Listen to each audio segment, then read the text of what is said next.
been trading for a literal decade, dude. A decade. I get to say decade now. I am a futures trader. I trade the 4-hour time frame. Right now, I'm just trading platinum and crude oil solely. $50,000 made in a single trade. How did you do it? 10 years ago, if you would have told me I would have made $50K in a trade, it would have been hard to fathom. Yeah. But it takes like that practice. Like you just hold a little bit longer each time. Like, you got to build up the guts to, I guess, hold that profit where you get less scared to give it up. What's up with Tori Trade's dating life? Oh, yeah. I'm trying to find like my dream vision of like Tory Trade's dating in the future is like this Alex Hermosi and Layla Hermosi like power couple vibe. So I'm on the market. Yeah. What's going on, everyone? Welcome back to the No Limit Podcast. We have a very special guest with us today, the one and only Tori Trades. How are we doing? Great. Thanks for having me. Of course. Thank you so much for sitting down. So you're not a new person to the No Limit Podcast, but this is the first time both of us have gone to sit down. I've gotten to go and we've traveled a couple places. We just were in Dubai. We kind of touched on that, but a lot has happened since last time you were on the podcast, and you've accomplished a lot, and I cannot wait to go over it all. But first off, just maybe give a quick brief to maybe anyone out there who doesn't know who Tory Trades is. Sorry, I just smacked the mic. If you don't know me, listen. We don't do your average shit here. Listen. So listen up. I am a futures trader. I trade the 4-hour time frame. Swing trader, 4-hour time frame, futures trader. Right now, I'm just trading platinum and crude oil solely. I learned from a family member. I've been trading for a literal decade, dude. A decade. I get to say decade now. It's freaking crazy. Bet. I love that. Well, I want to kind of start off with some, fire questions to kind of get off because I'm curious on a couple of different things. So the first thing I want to ask is Forex versus futures. Forex versus futures. And why? Well, I don't have too much experience in Forex. Okay. So my opinion will be biased, and it'll be just based on what I've seen on the internet. Did you ever try options?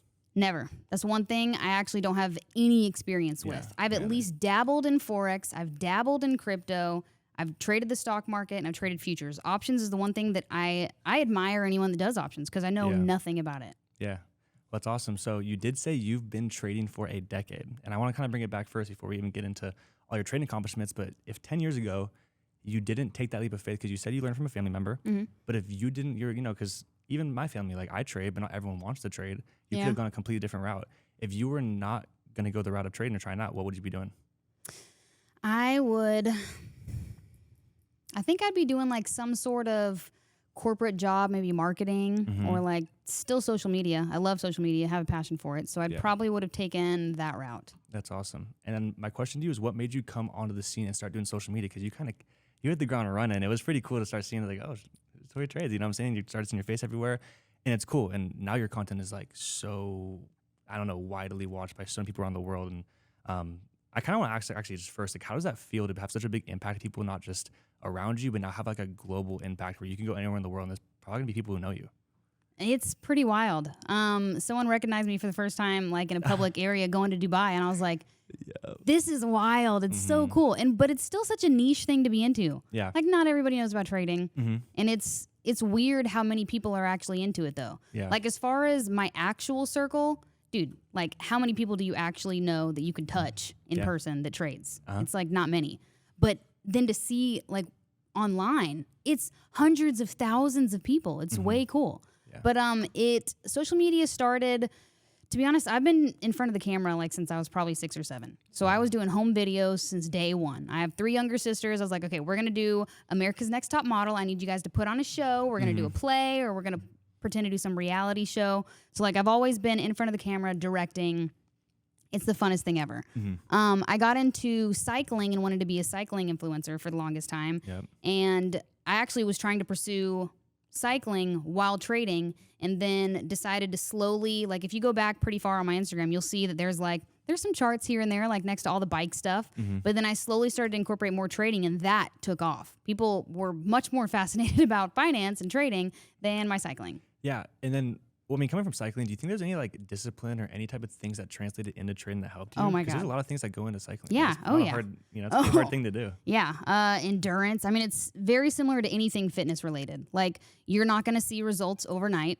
And I mean, I was an athlete at a time and that took everything. You had to train every single day. You had to make sure your nutrition was in check. You had to make sure you were doing proper recovery. And I think everything with that aligns with trading completely. Like you got to get the reps in. It's not overnight. You've got to make sure that your psychology, your strategy, everything like aligns. So it's, to be honest, a lot of similarities. And I like how you said proper recovery. Yeah. That can be translated Oh my God. Yes. Yes. Because to me, it's like for anyone out there, it's like we all have taken a loss. There's no one out there who can win 100% of the time, but it's like how you react to it. And if you don't kind of have the proper way to manage that loss or whatever, you can be emotional, you can quit. You know, people like literally quit trading because they can't handle a lot of the bad stuff that kind of comes with it. Yeah. You know what I'm saying? Yeah.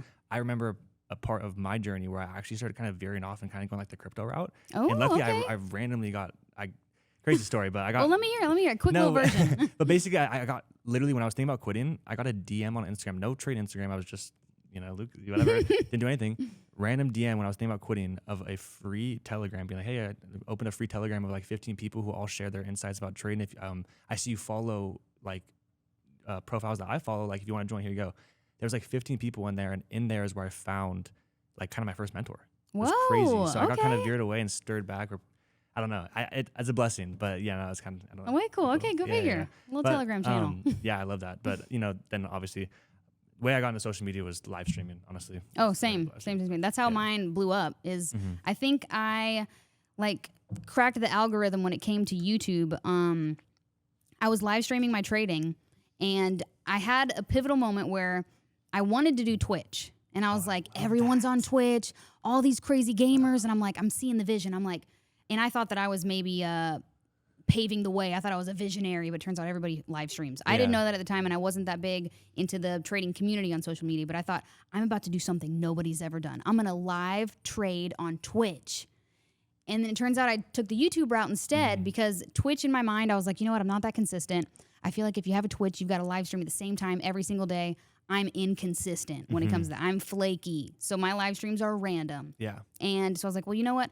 I'm not that consistent, so I'm not going to do Twitch. I took the YouTube route instead. And YouTube was like in direct competition at the time with Twitch, and they just pushed my streams, and it was pretty awesome. That is sick. And that's how you kind of... That's how at least YouTube goes. That's awesome. So let's kind of get into that, because when it comes to live streaming, it has to do with what you're breaking down trades before they even happen and stuff, which I don't know. As someone who also live streams, it comes with a lot of pressure, because you basically come with like, all right, this is my analysis, and it doesn't play out. They look at you as like, oh, she's fake, she's a bad trader, all this type of stuff. But that's the reality of trade, is it comes with losses and stuff. So do you think that kind of helped you develop kind of better, I don't know the word, but like confidence, I guess, was like being able to trade in front of people and then stick to your analysis, stick to your bias? Because me personally, like there's times where just this last week I called a live trade where I was going to get in buys, and people in the chat, oh, it's going to sell, it's going to sell. Ended up buying, and we hit everyone made money, and then I was like, oh, where are they at now? You know what I'm saying? So I'm just curious if you think it kind of helped your confidence with your trading. At the beginning, I think I was fortunate enough to be so new to streaming. I didn't have many viewers, dude. I had like 15, 20 people watching me break down a trade, and most of them were supportive. So I think I lucked out. And like my first 6 months to almost a year of streaming there were barely any people on there. So I was just rambling. Like I'd see a few like haters or a few comments, and I wouldn't worry too much about it. Nowadays, that is absolutely not the case. And I think luckily I have so much confidence in my trading nowadays that, and I don't stream much anymore, dude. I'm a swing trader now. So when I started, I was day trading. Okay. So to be honest, it doesn't even faze me anymore. But what I do think made an impact wasn't necessarily the streaming when I started, but social media as a whole. Posting my trades, talking about my trading, talking about my strategy, and having everyone kind of like follow along this journey and keep tabs on everything. It was a lot of pressure. And so much so that luckily I didn't crack under the pressure. I think it did truly make me a better trader. Wow. That's so awesome. I want to ask you, wait, what year was the Twitch stuff starting? Was it 2020 maybe? 2020, 2021 maybe? And that's cool, because that's early. Like, once again, no one's still really doing it. I don't really know people who are on Twitch or Kick that are really doing trading like that. That would have been cool, because I could see you, regardless of trade and all your success there as well, like your content creation stuff is so amazing, where you can go into any avenue now with kind of the knowledge and stuff that you had, but even now you probably know so much more, which is kind of crazy. But I mean, first off, congrats on all your success. I kind of want to get into like, how you're able to scale, because obviously you started a decade ago, took you a while to become profitable. And I kind of want to ask, like, maybe talk about some of the first profits you were making, and then compared to now. I want to talk about your biggest day you've had recently in a second, but I kind of want to ask about that scaling process from beginner to then. So, my very first few profits. Oh my God, sorry, I just remembered. Yeah, I love There was one, I was in San Diego with, my mom was at a conference, like some work conference here in San Diego. I was already living here, but I went to go stay with her in her hotel while she was at the conference. And I remember I was by the pool with her and I closed like a record trade. And believe it or not, it was in platinum. And I'm talking, this was, I wish I knew the year. It had to have been like over 5 years ago. And it was $1,000. And that was my record trade. I was over the moon, dude. I was so excited. I remember I was like, I told my mom to like take so many pictures of me. I was like, sit by the pool, take a picture of me. Like, Proud moment. I love that. I was so excited. But That's awesome. the beginning profits were something similar to that. Like I was stoked for $500. I was stoked. There was a point in my trading where I was just trying to aim for like $200 in a trade. And then you just level up. I mean, as years go by, the new records aren't hundreds anymore. They're thousands, and they're not thousands anymore. They're tens of thousands. So it comes with the years and the capital. Yep. And the experience. Do you remember when you first made your first $10,000? Oh, I do, of course. I think my first 10,000 was 2 years ago. Awesome. And I remember posting about it, did a live stream, probably like the day of or the day after, and was like, look what I did. I did it, yeah. It's like that. there's no secrets anymore, which is kind of unfortunate. And I can't wait to like get to a point where there are going to be some things that I keep private, and I just celebrate privately in my own little circle. But for the most part, everything is like the day of. I told the whole world, shouted it from the rooftops, record trade every time. Yeah, that's awesome. So 2 years ago, $10,000 made in a single trade. Nowadays, $50,000 made in a single trade. How did you do it? I mean, how did I do it? It's not in one trade. It's truly, this is something that I talk about. It's holding longer each time. Like 10 years ago, if you would have told me I would have made $50K in a trade, it would have been hard to fathom. Yeah. But it takes like that practice. Like you just hold a little bit longer each time. So the record trade before the 50, guess what? It was 40. The record trade before the 40, guess what? It was 30, then 20. Like you just work on holding a little bit longer. Like you got to build up that, not endurance, but like that, I don't know, maybe you could help me. The word, it's just something like the guts to, I guess, hold that profit where you get less scared to give it up. I mean, confidence too. That's so great. Well, congratulations. For Thank anyone you. who doesn't know, go over to Tori Trades YouTube and watch the new video on her biggest trade. $50,000 in a single trade is absolutely amazing. So I want to say congratulations and obviously touch on that. And it's been a big journey going from 10K to 50K. Yeah. But like you said, I really like how your answer right out the bat was that like it didn't happen from 10K to 50K. Yeah, no way. Like, it's scaled, which is why, I want to talk about it because people out there are in the process of scaling, maybe making $100, $200 a trade. Yeah.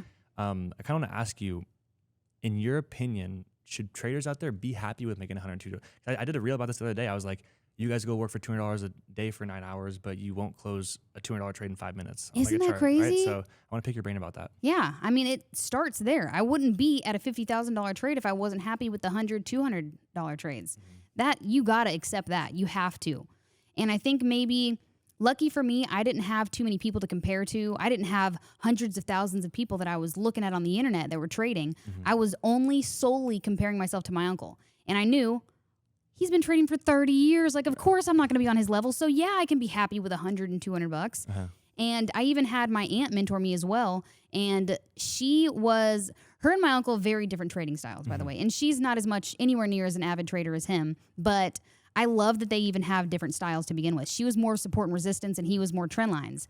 And he was more stay in it for the long run. You're looking for big trades. And she's like, just be happy with $100 a day or $200 a day. So it's way cool how different they were. But if I didn't have my aunt kind of coaching me into that, just be happy with $100 in each trade or $200 in each trade. Not many people make that in a day. So if I didn't have those or accept those at the time and build those and work on those, I wouldn't be at a $50,000 trade.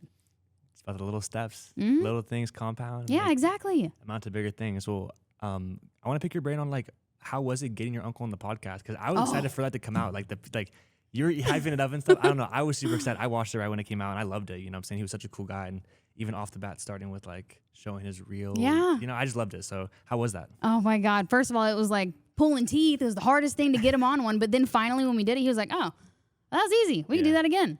And I mean, I can't wait until we do actually do it again.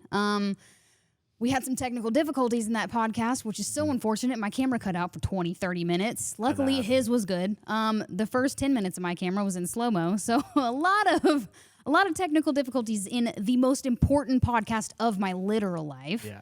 Other than that, though, it was still a success. We made it work. Yeah. It was the coolest to be able to share him with like my entire community. Because no one understands. No one has any idea like how different my uncle is. Yeah. Or people didn't even think he was real. So that was, you know, a flex to be like, guess what?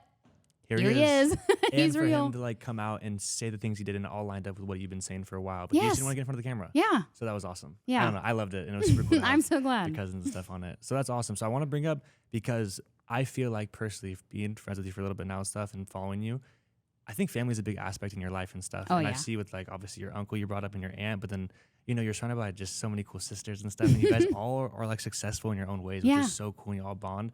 And I'm a big fan of like you opened up a couple months ago, your like personal Oh, pace. So God. you get like kind of like look into your everyday life and Yeah, stuff, which yeah. has been amazing. So how important is family to you and kind of surrounding yourself with those that you love, you know? It's everything, point blank, period. My nieces and my nephew and my little brother and my sisters. I mean, I could go on and on. My dad and my mom and my brothers and my aunt and my uncle, like everyone. My family is so incredibly important to me.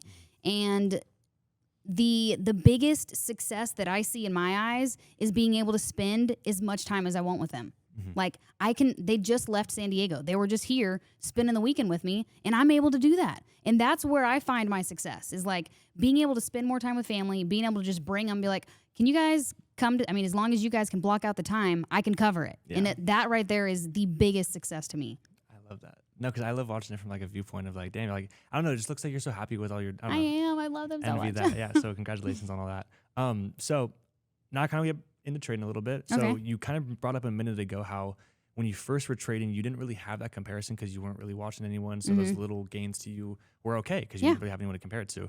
How was it kind of stepping into the industry and seeing all these big figures and people that are like doing crazy things? Like, what you know, is it kind of mind boggling or how was that? It was jarring is the best way to put it. Jarring. Absolutely jarring. It was a shock factor, very much so.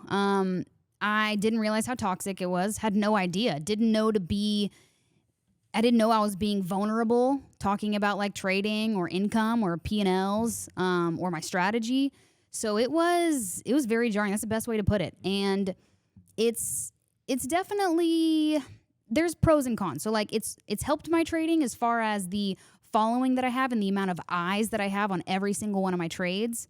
But then as far as like the other traders in the space go, I am comparing myself to them. And they're making so much more, dude. Like my lousy little $50,000 trade is pennies in comparison to some of these guys. And I'm like, we're on different journeys. And I got to keep telling myself that. We're on different paths. We're on different journeys. Like, we're not the same, even though we both been trading for 10 years or all of us have been trading for the same amount of time. How am I not there yet? And it's fine. But I've realized that's hurting for sure. Yeah. And the comparison is the thief of joy. Everyone Yeah. kind of knows that and stuff. Yeah. But I just wanted to ask you that because we've seen you on stage at the FX Summit with Q Banks and Anthony. Yeah. And these Oh, people it's who way have touched, cool. like crazy numbers and stuff. So I just want to get your kind of idea on how is that comparison and stuff of being like, you know, I'm doing well, but there's kind of levels to this. Yeah, You know what yeah. I'm saying? And it, you know, it kind of happens fast, but comes with consistency. Like you said, you started at those 10,000, 20, 30, 40. Now you're at the 50. So, I mean, 100K is coming soon. Dude, I guess it's got to be. Like, Yeah. sure, 60 will be cool. We got to go from 50 to 100. Can I ask you what your biggest trading month was? I think biggest trading month was somewhere between 50 and 80,000. I should know the answer to that. I'm not super certain, but I think maybe I'm gonna go with 50 to 80,000. But I really don't know off the top of my head. I just gotta ask you, as one of the, because you know we've hung out for a while. I've seen your trades live. You pulled it out and stuff. How is it like dealing with the pressure of people out there who still like have the audacity to say you're fake after showing broker statements, showing your trades, being transparent of where you think your pairs are going and stuff, but still getting so much hate? Like how do you deal with that? I'm getting better now. I took it so personally at the beginning, which I think everyone will and everyone does. I was so hurt. So I was like, what do you guys want from me? What more do you want? And now I've just come to a point where I can almost applaud. I can applaud the skepticism because I think you should have it. You should have healthy skepticism. But if I am making it all readily available, if you've actually done your research, I think I'm comfortable in knowing that I've put it out there enough and continue to put it out there enough that for someone who does their actual research, they should have the healthy skepticism. They should be like, you know what? I'm not sure if she's real. Let me go find out. And I'm okay with it now. I love that too, is just pulling out the broker statements, matching the account numbers, going like, this is the withdrawals. And I don't know, like I said, I'm not one of those people. I just know there are people out there who do hate on it. Yeah. And it's hard because I get the same type of stuff, you know, and it's like, you could log into your account on live stream and do whatever. It's still not enough. It's not Yeah. it's not going to do a lot. So comparison, you know, is one thing, but then also like knowing you're doing a lot and having a bunch of people out there like still question you is kind of crazy, you know? So Yeah. yeah. I mean, I just that's how wanna you touch know on you're that. doing something right also. Yeah, no, I So. know. Like being at the top always comes with some sort of hate, you know what I'm I saying? mean, I Coming wouldn't call from it the below. top, but Yeah. Oh, come on. I mean, I I'm would trying to say, stay humble. yeah, no, she's staying humble, guys. But everyone, you know, you've done such an amazing job, and even though you are humble and you're an amazing person, you have accomplished a lot. You know what I'm saying? So congrats. I want Thank to you. also touch on, you know, because you went a decade in the game, for people out there in 2025 who are like really trying to get started in trading, if they're even a beginner or even trading right now, like what would you kind of recommend them to kind of get started? YouTube, get a mentor? Like what is your kind of guidance, or what do you recommend for someone getting started? Well, my heart goes out to them. It is so hard in the beginning, dude. It's so hard. It's so tough. The beginning is so hard. There are hundreds of different strategies. There's hundreds of different courses and mentors. There's probably hundreds of thousands of different courses and mentors out there. And like, how do you pick? Do you close your eyes and pick one? That's the hardest part. Like finding the community or the course or the mentor or the strategy that resonates with you. But if you can start there, do your research, find one that resonates with you, make sure that there is research and data behind it and actual real results behind it. And then if there is, I say just take it and drive it home. Like stick with it. Give it years. Give the same strategy. But so this is the hard part, is finding the one. I know that that's the hardest thing. It's like finding your soulmate. Like, is this the right person? I don't know. But you've got to do your research on it first at the beginning. Like do the hard research, put in the hours of making sure that this is legitimate. But then once you've gotten what you need, hit it home, dude, like years.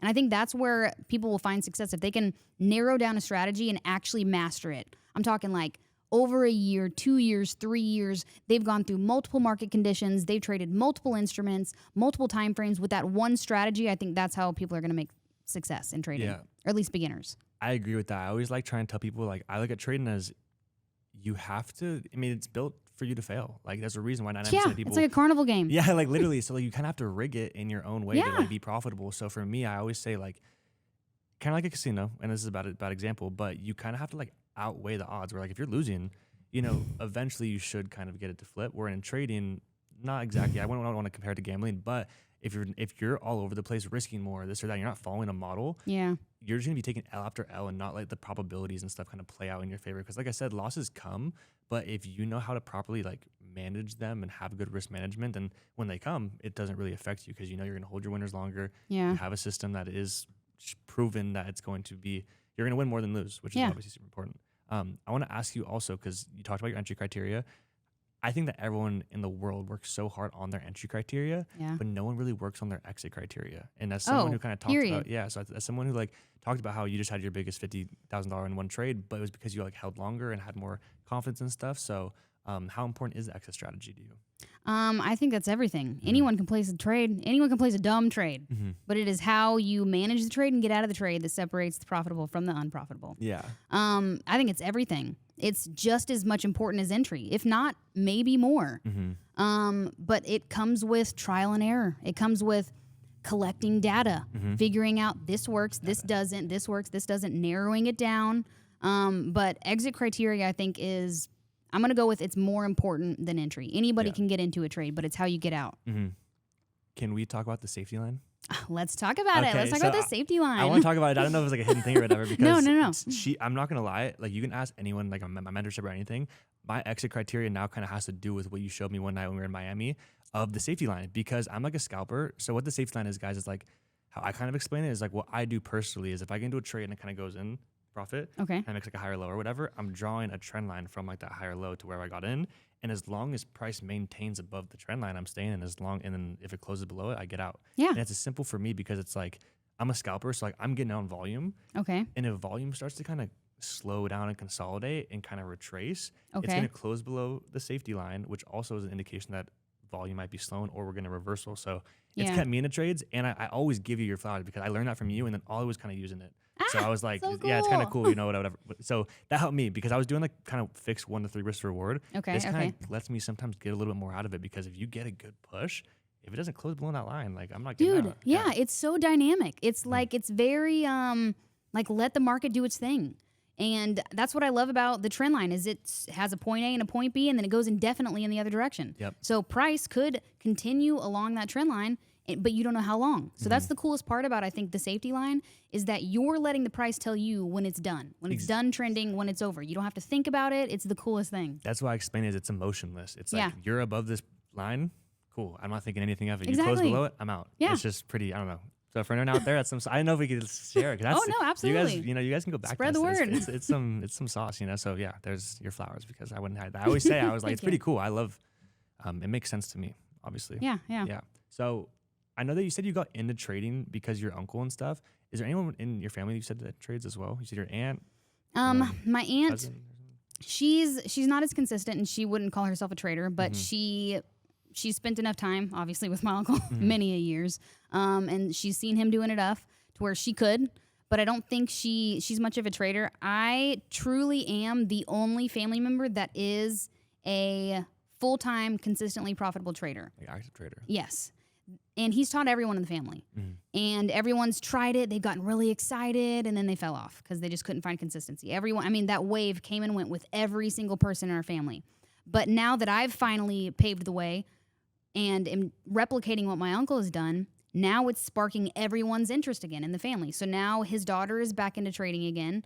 My sister is back into trading again. And even his sons are trying to get back into trading. So it's just, I guess it comes in waves, but I can proudly say and kind of boast a little bit that, but dude, it was not easy. It was not easy. And I had to find my own way back. Like my uncle taught me, and I went through the same thing, was excited, didn't find any consistency, and fell off.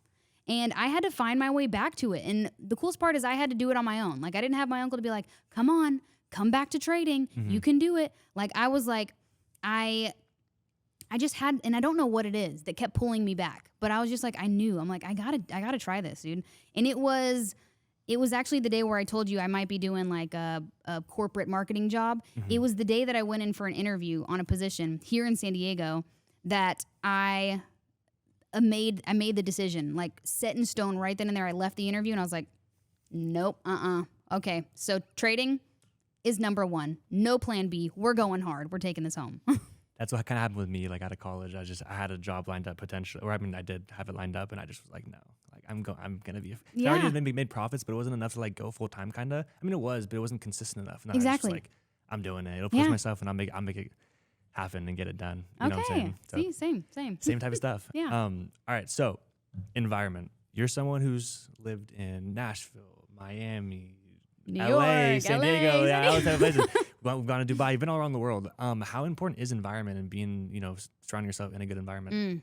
I think it's everything. That's why and maybe it's different. Maybe I'm a little bit different, or maybe you'll actually find some similarities in this where you can resonate with it. But I was in Nashville, and that's where my family picked. So this is one place that I don't have any say in. Family decided to put their roots in Nashville.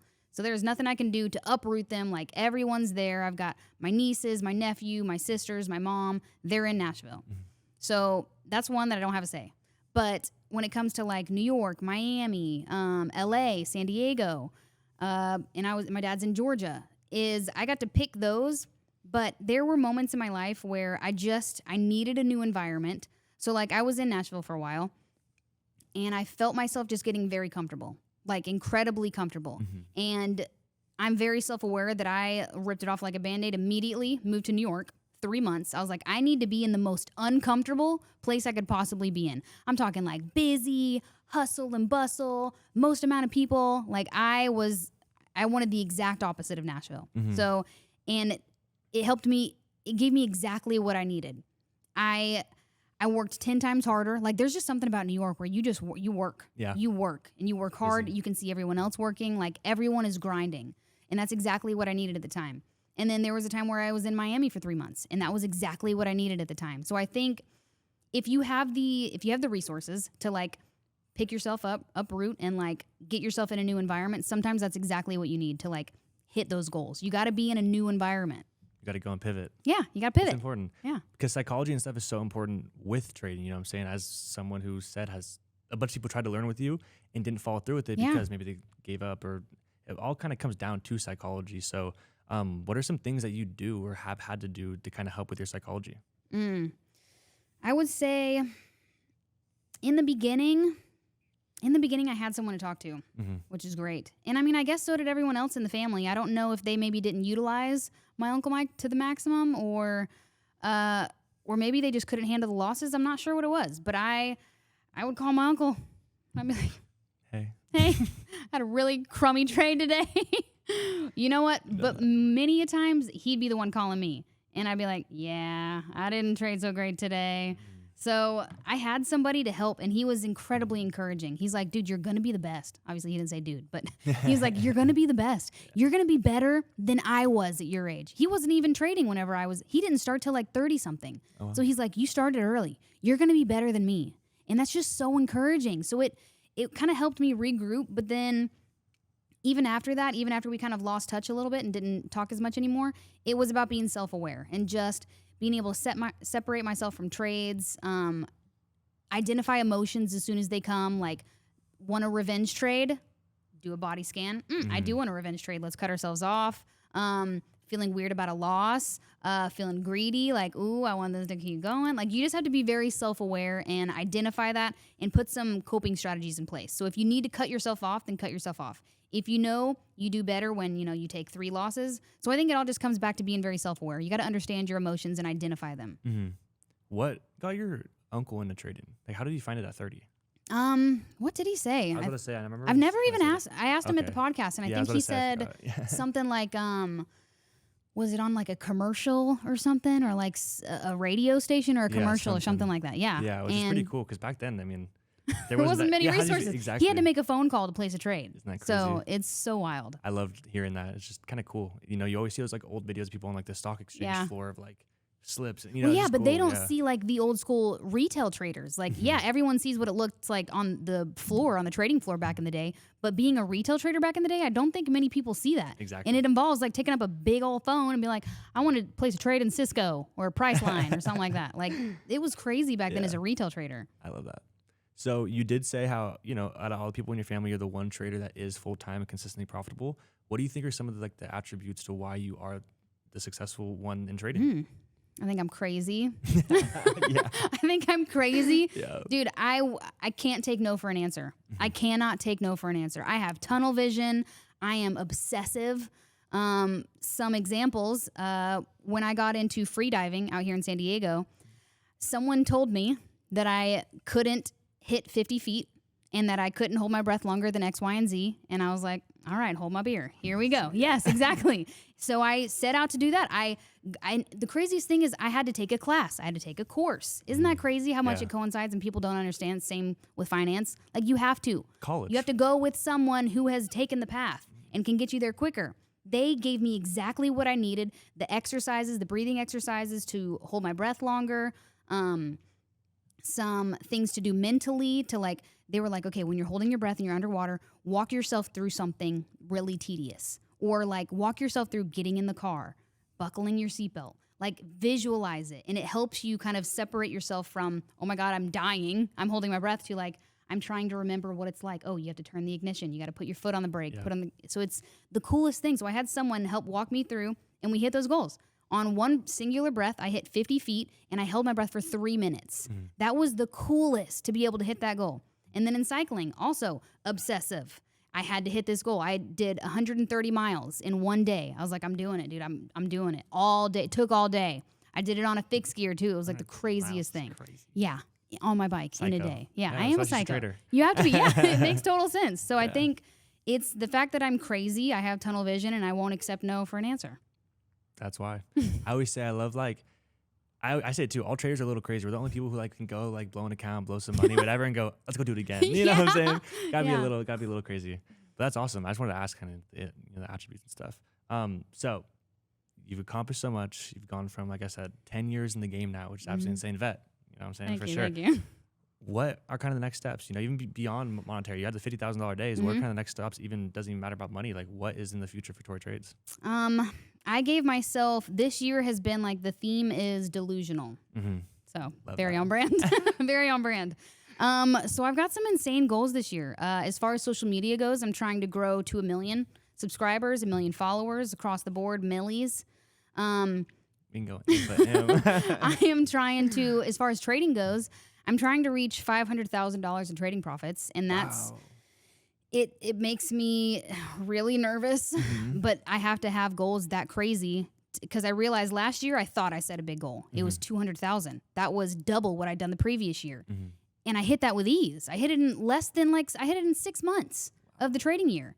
So I'm like, okay, you know what? I thought that was crazy. I've got to think like next level. So 500,000, I gave myself, a good buffer. 500,000 to a milli in trading profits 2025. So when I closed that $50,000 trade, I didn't really sit and celebrate for too long. Like it was on to the next. Like I've got a big freaking goal to hit this year. So that's one and done.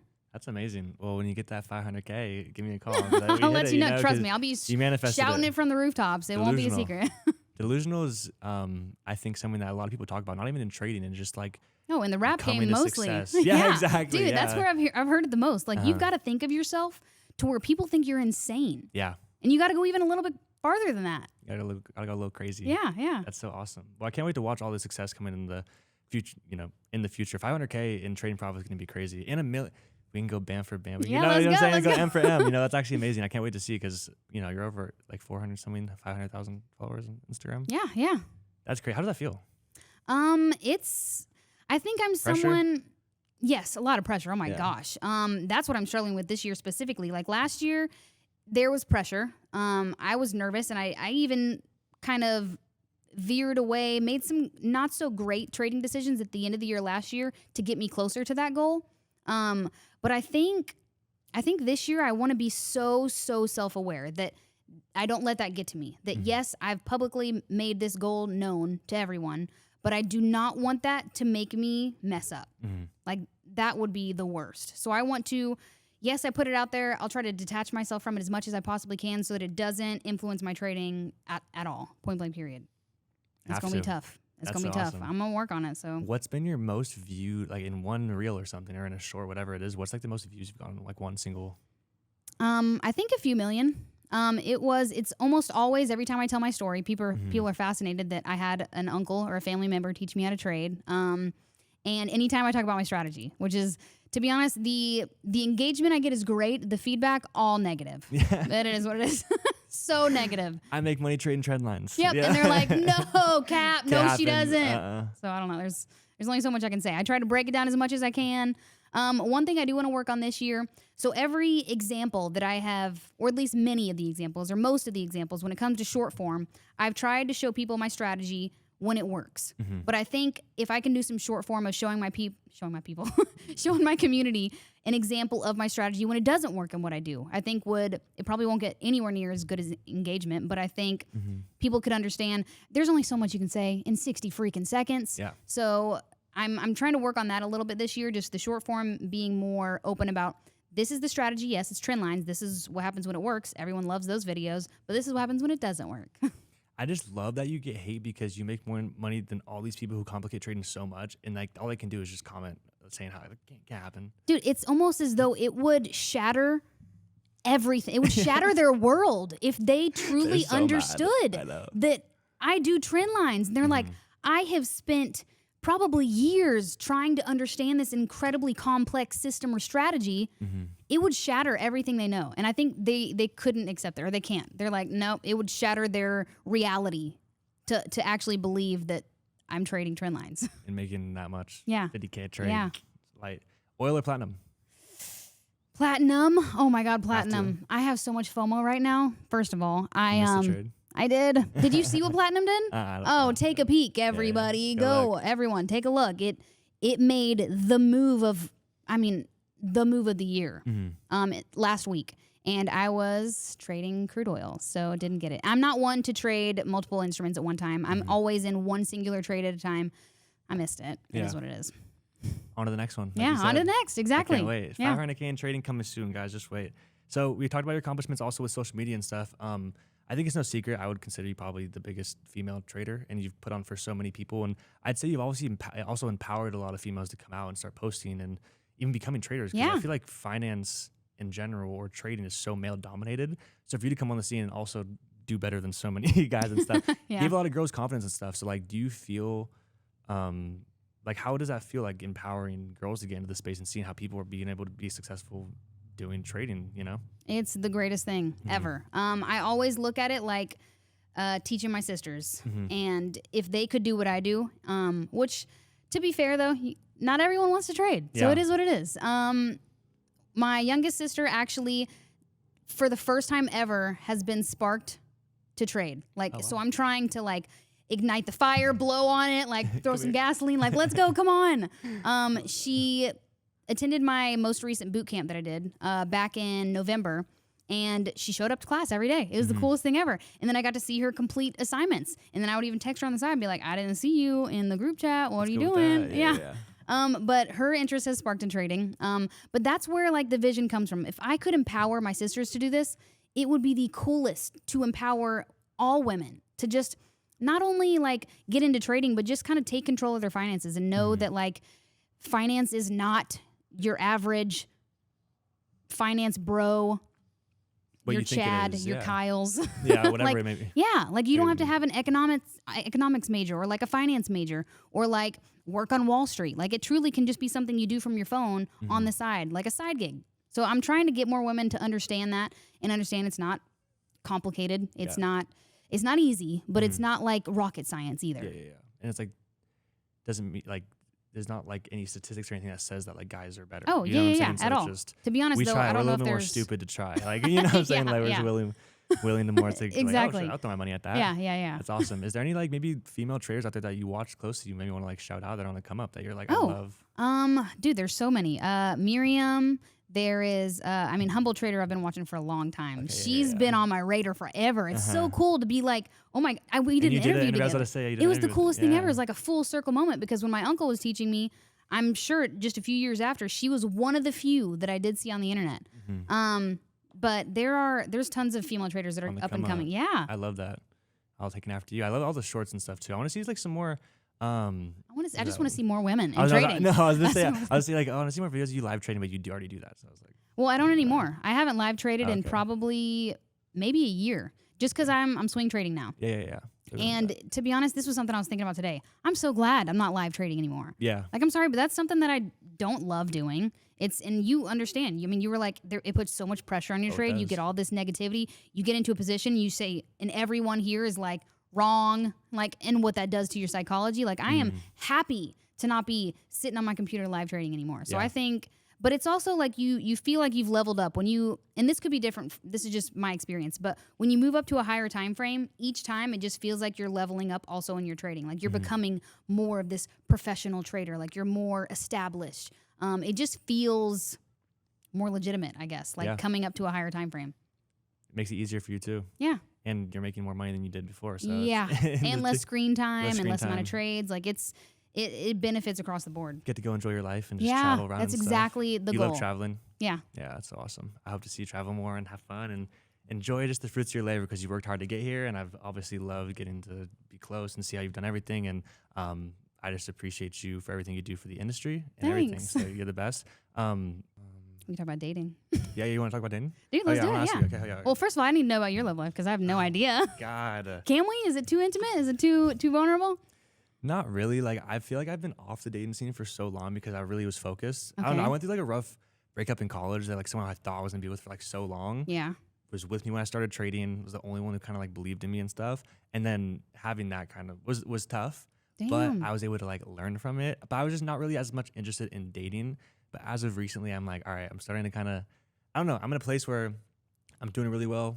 I want to travel a lot and go a lot of places. And doing that alone just isn't as fun. Oh, dude, you know what I'm saying? Yeah. So I think also it helps with your psychology if you have someone who's supportive. If you go through bad times with trading, if I lose a trade or whatever, having a support system and stuff. Because I remember you kind of brought up earlier, but when it came to taking a loss and maybe having your uncle to call or whatever, like I was afraid to tell anyone. Yeah. You know what I'm saying? No, I totally get that. Take a loss and I stuff. totally get that. I know you probably feel the same way, but for me, that was like my one thing. So I don't know. As of recently, I'm a little bit more into it, but I think the world out there would want to know, like, what's up with Tory Trade's dating life? Oh, yeah. Well, I feel like similar for me. Yeah.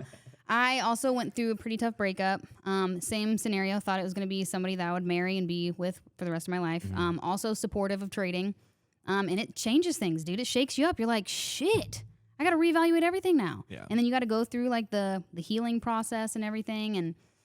And but I think I get the loss thing for you. I think that's more of like a masculine, like it makes sense. Like a guy is not going to want to tell anybody about a loss they took. And I feel like I maybe am a little bit more vulnerable. I'll call whoever I need to. Yeah, I'll admit. I'll be like, listen, I need some help. I took a loss. Like, walk me through it. Whereas I think it's harder for guys to do that, which I get. It makes total sense. But something that I'm realizing about myself now is, and like, man, we could go like real deep into this, but it's like this feminine masculine energy. And I want nothing more than to be and fully embrace my feminine energy. Yeah. I want somebody to take care of me. I don't want to have to make decisions. I want to be like all of the things. Feel secure, like protected, all of the things. But right now I'm having to do all of the masculine things and it's messing with me. And I don't want that. Like it's so strange. I'm torn. I don't cook anymore. I don't clean anymore. Because now I'm fully focused. I have such crazy ambitious goals.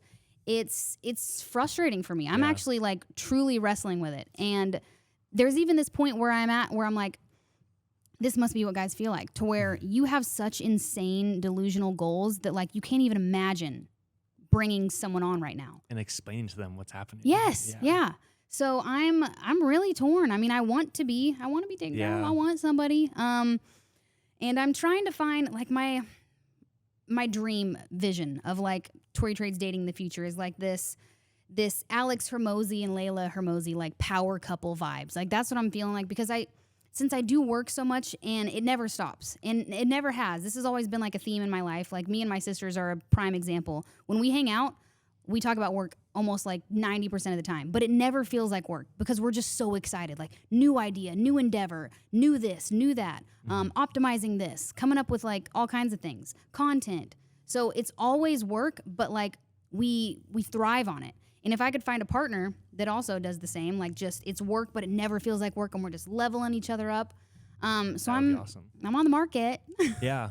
Well, I like how you kind of brought up because I wanted to kind of ask that, is that you want to have your feminine energy of, certain things you want, but right now, like you're kind of like top boss right now. You know what I'm saying? It'd be hard to find someone who can kind of, I don't know how to put it, because I don't want to like, humble, whatever. But at the same time, it's like, it's the truth. It's like, you have a lot going on. I'm not trying to put you on a pedestal or whatever, but it's like, who could come in and kind of lead and whatever, and kind of, and you're like, no, I have all this going on. So whatever, I don't know. But I want to ask you, like, what is something like someone could do to get attention from Tori?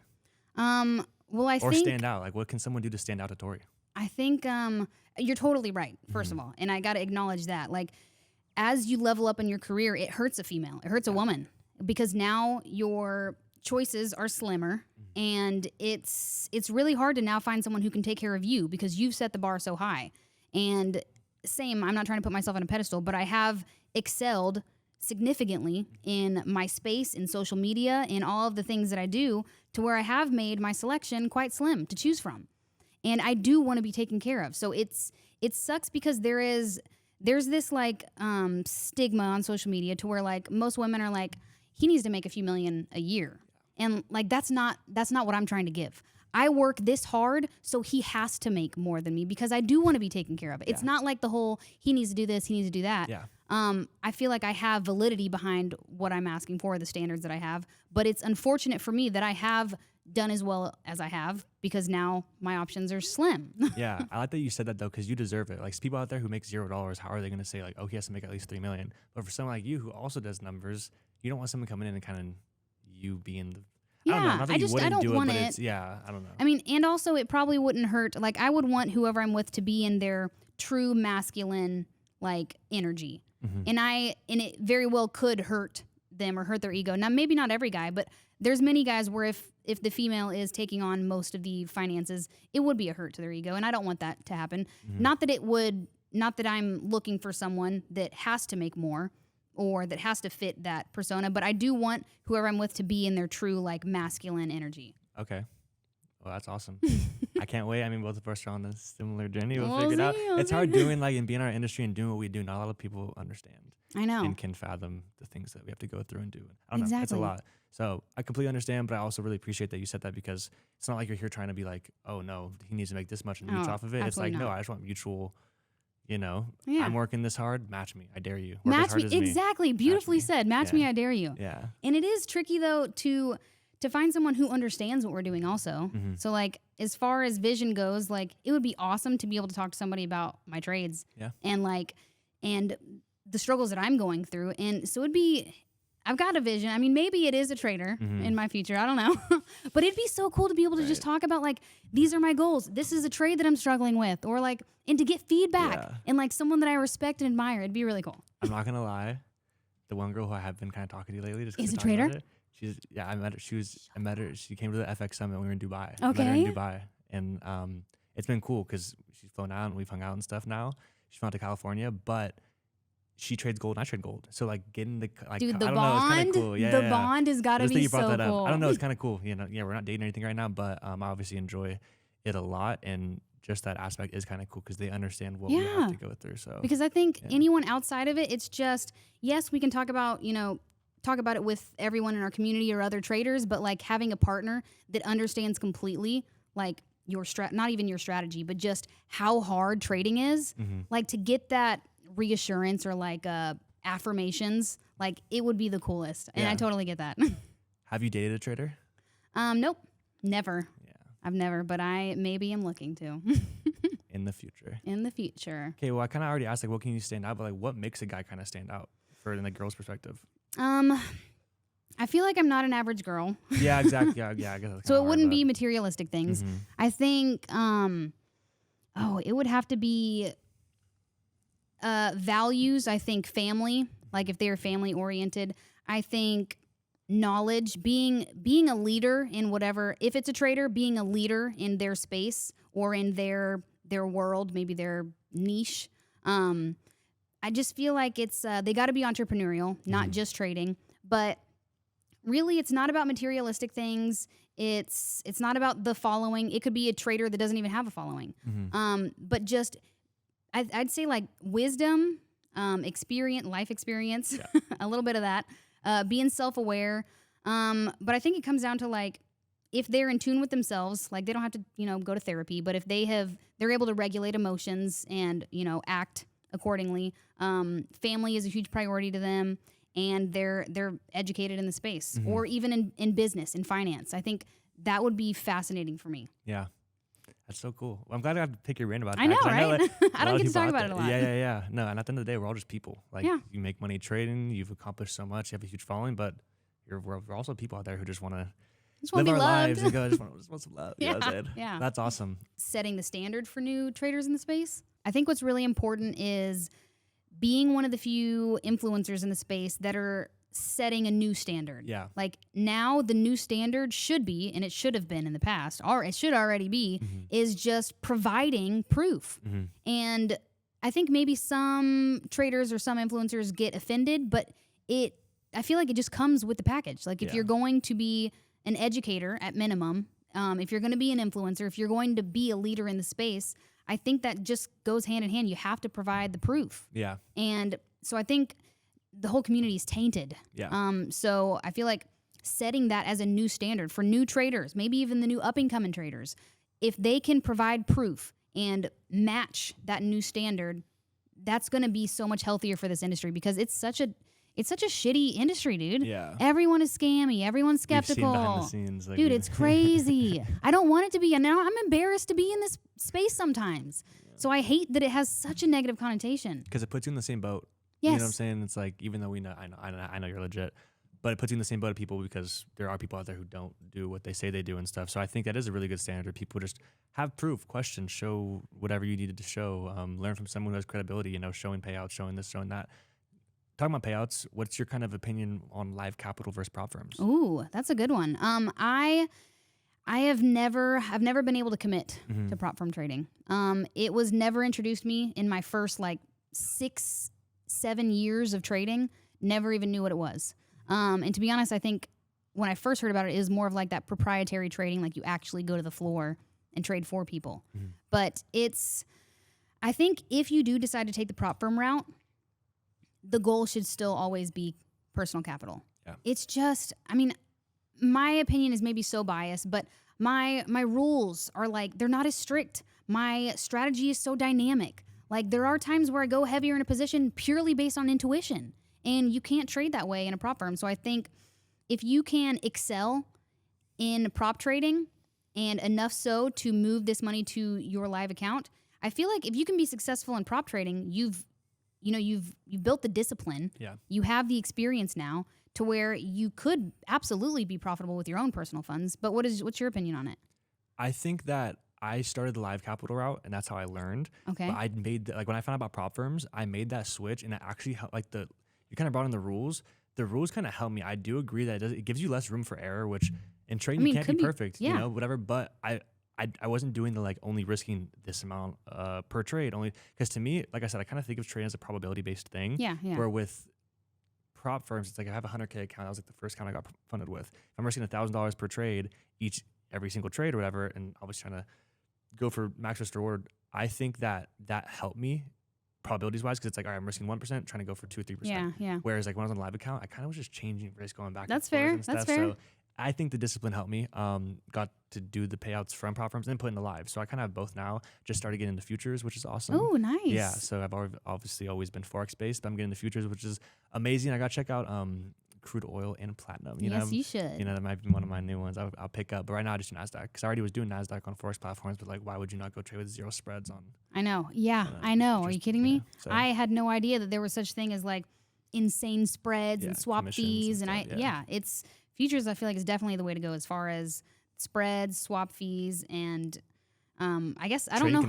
Trading conditions. Yes, volatility but I don't know commission wise if it's pretty big in Forex trading, but I feel like futures is the way to go. Yeah, it's pretty big in Forex. I can tell you that, especially with different brokers and stuff. But then just for people out there who don't even know this, but with futures charts, everyone's getting the same data. The chart's like the exact same. On Forex, it can differ. Ooh, it can be manipulated? On TradingView. Like, interesting. So like I'll use on a chart, looking at a Forex pair, I'll use Awanda. I always use Awanda as my charts. Okay. But I don't trade on Awanda because of the leverage. So I'll use other platforms, but the numbers don't match up. Dude, that's crazy. Price action does. That's but so confusing. Yeah. So that's something I don't really like. But like I said, Forex during the nighttime, I trade London, love GJ, love gold. JR30 I've been doing a lot more, which is like an indice. But then next day I do NASDAQ. Okay. NQ. Well, and NQ. I think with like Forex brokers and futures brokers, there's also, when it comes to futures brokers, I think there is so much more regulation that you can have so much more trust in a futures, I was about to say Forex, in a futures broker than like the offshore brokers. I think offshore, they could just close your account. Peace out. Whereas if you trade futures in a regulated U.S., I mean, if you live in the U.S., futures broker, they have to abide by so many rules and regulations that I can trust my actual money in this account. Yeah, which is huge. Yeah. So we're all trying to make money, not lose it. Yeah. All right, then also we have pulled up here, she has it connected to her trading account, all the stats from her trading account. I want to kind of tell them about it. Yeah. Win rate, trades, maybe account size, and the profit on it. Okay, so this is going back from this time last year. Do you want to screen record and then we'll pop it up? Yeah, screen record and then I'll pop it up on the screen for all you guys out there so you know it's not cap. You're not reading off your phone. Well, I mean, it's also just TradeZella, so that could technically could be manipulated. But if you guys can see also at the top, my broker right here, TradeStation, so I'll show you guys. We're going to hit resync so you guys can see my brokerage is connected. And then also the connection, but also I feel like one thing also is you always have like the same account number. Oh, it doesn't really change and stuff, so. Same account number. On the statements, you can see like the beginning balance, ending balance of the month, and then cross-reference. So, but she's still capped, guys. Comment. No, I'm totally kidding. We're still capped. I'm still capping somehow. I love that. But look at all that. I love seeing the stats and stuff. Yeah. To be honest, at first I hated this because when my uncle taught me, it was like so basic, bare bones. He never once said anything about win percentage, win to loss ratio, risk to reward. I never learned any of that. So I think that's kind of the craziest part. So when people were asking me this, I was feeling like they were coming at me. And I'm like, and I felt almost like invalidated. And it made me kind of defensive. But then I realized like now, I mean, it's been a year or two that I've been like, people need to see this. Yeah. Like if they want to learn your strategy, they need something. And so it's not that they're trying to, they're not trying to invalidate your trading. Like it's just truly showcasing your strategy. Yeah. So that was something that I had to learn. And, so we're looking at the past 19 trades, which is crazy. 19. We're looking at a year's worth of information, and there's only 19 trades on here. That's Isn't crazy. that crazy? Yeah, it's the coolest. I'll ask you about that next kind of, because a lot of people try and probably take 19 trades in like a day. Yeah. Which is kind of crazy. That's super crazy. And this is in a year. Yeah. But we're looking at, and let me change it to percentages, because I have also come to find that people do not care about dollar amounts. They don't care about your P&Ls. What's the return? They want to see the percentages. So we're going to change it to percentage here. Okay, so we've got 249%. It's crazy. We've got a profit factor of 13.12. Wow. My trade win percentage is 78.95. So I don't know if that's appealing to most. I don't know if they think that's kind of. I have like a high 60, low 70. Oh, okay. 78%. Because you go for good risk to reward, right? Also. Well, I don't have a risk to reward. So when I get into a trade, exactly, yeah. So I don't know what I'm aiming for. So it changes. It's very different. That's wild. Yeah. That's a very high win rate for that. Okay, good to know. I really don't know in comparison to other strategies. I don't know how significant, if that's good or bad. She doesn't even know, and it's not. Yeah, you probably have a higher win rate than a lot of other. Really? Okay, cool, guaranteed. cool. I mean, this is still considered a C if we're talking like scholar wise. Well, that's why, and that's actually a really good thing that actually me and Ollie talked about on the podcast. When I did it with Bernd Skorkopinski, he said that we were programmed in our lives to think like, oh, 70. A, B, C, yeah, D. yeah, exactly. Yeah, which totally opened my mind of like, wow, like you look at 78, you're like, oh, that's not that good. Right. But for trading, that's very, very good. Some of the most like successful people in trading, like these hedge fund stuff, they have anywhere between like a 30, 40% win rate. That's wild. So you doubled it. Okay, hell yeah, I'll take it. All right. And then we've got 3.55 on the average win to loss. Oh, wow. Current streak is 4 days. I guess that's not that crazy.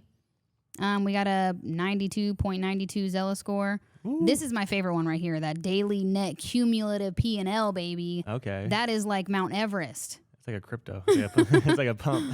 Yeah. I love that. And then these are all the trades. You can see these past two trades. This was the $50,000 trade. This was the trade that I just closed recently in crude oil. This trade right here, we can talk about. By the time this comes out, people will probably have already seen. But I broke down after this trade, like cried. Oh, really? Yeah. It's kind of crazy. There was nothing that significant about this trade. Like it was $28,000. And the trade I'd placed before that was $50,000. But it was like when I closed it, I think there was a lot that had to do with it. But like a lot of pressure like on this goal this year. I had talked about this trade publicly, showed people my entry, and like I put a lot of pressure on this for it to work. But also like there was this immense sense of gratitude. And I caught it on camera. I was just talking about the trade, like as per usual. I was like, all right, guys, here we go. Closed it. I was like, wow. And then like I started crying, and it was the weirdest thing. I've never done that. I felt like such your basic influencer getting emotional on camera, but it was so vulnerable and it's so weird for me. It's real emotions, and I mean, you've gone through a lot to get there, and it could be extra stuff, like you said. So yeah. But it was more of like a immense sense of gratitude. I was like, man, I can't believe I get to just press buttons on a phone. Yeah. And like I'm up $77,000 this month. Like it's crazy. That's wild. It blows my mind. I'm so grateful. It sounds fake, right? It does sound fake. You say it out loud, you're like, oh my god. Like, oh, it doesn't sound real. It's crazy. Can we talk about I mean, we'll keep yeah, this is. I mean, I think that's as far as we go. Account balance. First off, I'm super impressed. Thank you. Because I asked about the risk to reward thing. If your average is 3.55, that's crazy for a 78% win rate. Okay. That's wild. Because I go for 1 to 3s also, which is like, you're even a little bit above 1 to 3s. Okay. But I have, like I said, like a 68 to 72% win rate. Okay, sick. You're killing it. Thank you. I appreciate it. It's cool because I don't know what to compare it to. Yeah. Well, so, humble trader Tori, of course, but I want to ask you, is there any like materialistic stuff that you like really are looking forward to? I don't know if people know that you bought a cool car and stuff. Oh, dude, I sold that car. I know, but you still bought it. Like, yeah, that's true. Yeah. Yeah. I mean, to be honest, I'm going back and forth. Mm-hmm. So I won an AP. I do. I'm wearing an Apple Watch today, but I do. I've seen what it looks like on like a women's wrist and like the smaller face, like I think the 31. Although I don't know if they make 31, it may be a little bit bigger. But maybe an AP would be nice. Yeah. This one might be a stretch, and I don't know if I'm still going back and forth. Say it. But I think I want a purple GT3 RS. Let's go. I'm you working heard it on here it. first. I hope. Hey. In the future, when you have it, this clip's gonna pop up. I'll pull up. That's awesome. I love that. I think the purple would look sick. Dude, like a light or like a dark purple. Oh no, I'm talking like a midnight purple. Maybe a little bit of an oil slick, like metallic kind of vibe. That's sick. And then like I know you spend a lot on like traveling and stuff too. Is that important to you? Yeah. The Airbnb that I'm at right now is a significant Airbnb. That's a significant expense. Yeah. But it's truly like it goes back to environment. Like putting myself in this environment, I am working 10 times harder. And it's because of where I've put myself. The Airbnb is sick though. Yeah, it's pretty cool. And I love it. The little setup and stuff. You guys will see on the live stream content. Oh yeah, oh yeah. That's so great. I love that. I want you to get the GT3 RS. Dude, that would be sick. Yeah, I'm going back and forth. Like, do I want maybe like a vintage Porsche, like just be like really old school, classy kind of vibes, and then I'm like, I could just go with the 911. Like, do you know where you want to live coming up? Because you jump around. Dude, everywhere. I'm struggling with that. If you get a car, it's like, I know where's it going? Where's it gonna go? I definitely didn't want to get a nice car in New York. I actually sold my car because I went to New York because I knew I wasn't going to need it. And it was for 3 months. And I was like, well, I like the Porsche. I had a Macan GTS and I loved it. But I was like, you know what? I don't think I want to have this forever. So I sold it. Yeah. And I took a loss on it. And now you live and you learn. Like, to be honest, I should have just kept the stupid car. Really? Because of the loss? Yeah. Wow. But it is what it is. Like, I don't know anything. That's a completely different industry. Yeah. And there is strategy to truly the car industry, which I had no idea. Yeah. Don't buy it off the lot, you idiot.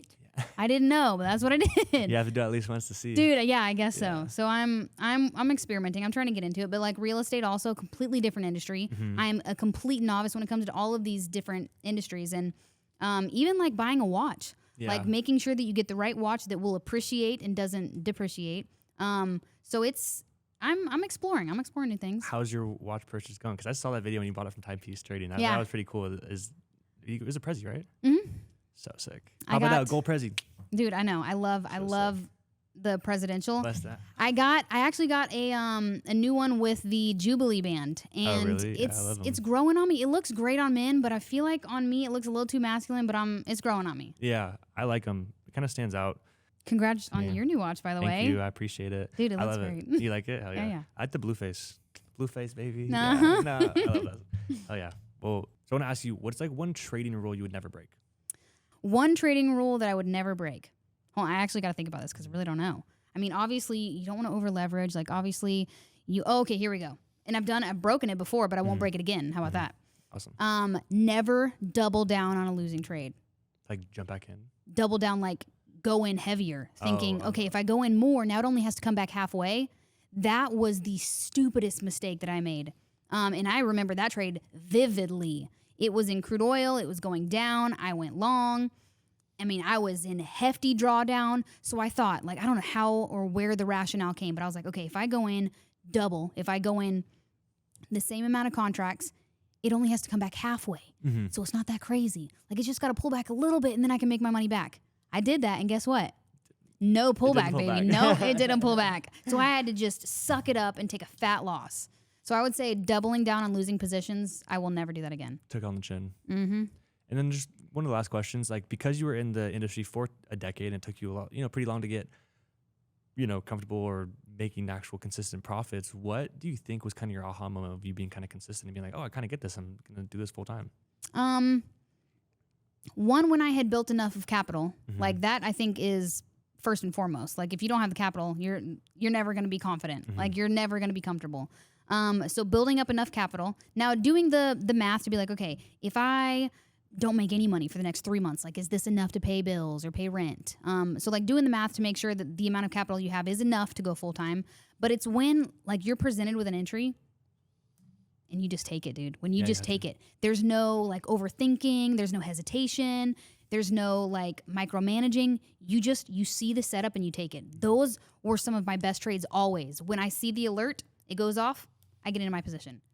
Point blank, period. That is when things click. It is the coolest to just be so confident and so comfortable in a setup that you just, no hesitation, you enter. That's great. Gems by Tory Trades. Thank you so much for coming on, sharing so many gems with the entire audience. I've obviously for so long been wanting to sit down with you one-on-one and get to talk. We could do like a brief kind of real interview in Dubai and stuff, but I wanted to sit down, catch up with you, go over what you have coming for 2025, which is absolutely amazing. I can't wait to see you hit all your goals, even in trade and outside trading, 500K profits. Hope we get that GT3 RS right after, whatever. It'll be absolutely amazing. But I think you came on, you shared so many gems with the audience. So everyone, please like and subscribe. Go follow Tory Trades, comment and tell her thank you for coming on. And until the next one, thank you so much, Tori. Thanks for having me. Of course.